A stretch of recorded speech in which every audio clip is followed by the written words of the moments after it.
Hello, and thank you for joining us. We begin with the passing of civil rights icon Reverend Jesse Jackson. The one-time aide to Martin Luther King Jr. championed civil rights and social justice. He died today at his home in Chicago. He was 84 years old. Leaders have been reacting to the news. President Trump offered his condolences, saying he knew Jackson well long before becoming president. Former President and First Lady Barack and Michelle Obama released a statement today saying, in part, quote, for more than 60 years, Reverend Jackson helped lead some of the most significant movements for change in human history, from organizing boycotts and sit-ins to registering millions of voters to advocating for freedom and democracy around the world. He was relentless in his belief that we are all children of God, deserving of dignity and respect. CBS News correspondent Michael George has a look at the life of Jesse Jackson. We are against racism. Jesse Jackson said he dedicated both heart and soul to the fight for justice. We must put a diploma in one hand, symbolizing knowledge and wisdom, and put a voter registration card in that other hand, symbolizing power and responsibility. Born in 1941 in South Carolina, Jackson grew up under Jim Crow laws. By the time he'd graduated from college, he was involved in the civil rights movement. In 1965, he joined Dr. Martin Luther King Jr.'s inner circle, taking on a leadership role. He was with Dr. King in Memphis when he was assassinated a few years later. High school graduation. Ordained as a minister, Jackson began Operation Push in Chicago in 1971 and created his political pulpit, pressuring companies to hire more black workers and extend business ties with the African American community. In 1984, he founded the National Rainbow Coalition and launched his first presidential run. The campaign raised his profile, but anti-Jewish comments sparked a scandal that damaged his reputation. After losing a second presidential run in 1988, he kept his spot on the political stage. We are a humane people. We fight for justice and fairness. Jackson delivered rousing speeches at Democratic conventions. Keep hope alive. And he supported candidates, including his son, Jesse Jackson Jr., who was elected to the U.S. House. In the 1980s and 90s, he helped negotiate the release of American hostages held abroad. And in later years, he protested for victims of police violence, from Ferguson to Chicago to Baton Rouge. Stop the violence. Save the nation.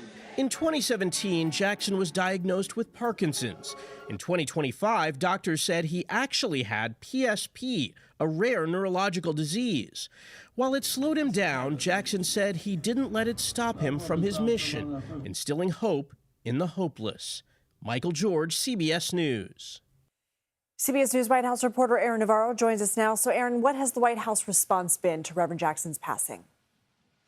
Lindsay, in a long Truth Social post this morning, President Trump called Jackson, quote, a force of nature, said he was a good man with lots of personality, grit, and street smarts. But he also used this post to make an argument against Democratic politicians who have called the president himself racist, noting how he donated office space for Jackson's Wall Street project to diversify who works and leads American corporations in 1997. Trump said Jackson should get more credit for the campaign of former President Barack Obama, who built on Jackson's own presidential campaigns to become the first black American president. The White House, though, has not yet answered if or when they will lower the flags at half-staff here at the White House. But Trump has been pretty active, both in that post that I mentioned, as well as several pictures of him and Jackson throughout the 80s and 90s.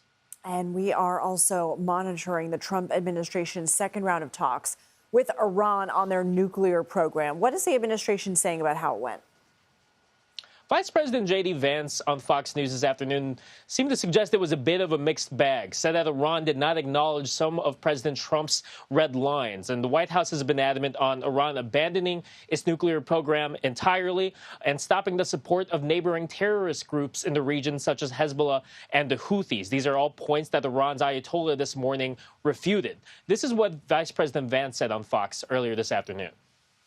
Everything is on the table. We certainly want Iran to stop being a state sponsor of terrorism. They're one of the world's largest state sponsors of terrorism. There are a lot of ways in which they endanger America's national security, but the most important way they could is if they acquired a nuclear weapon, and that is the red line the President of the United States has consistently said. Yes, of course, the Iranians say that they're not interested in a nuclear weapon. We know, in fact, that's not true.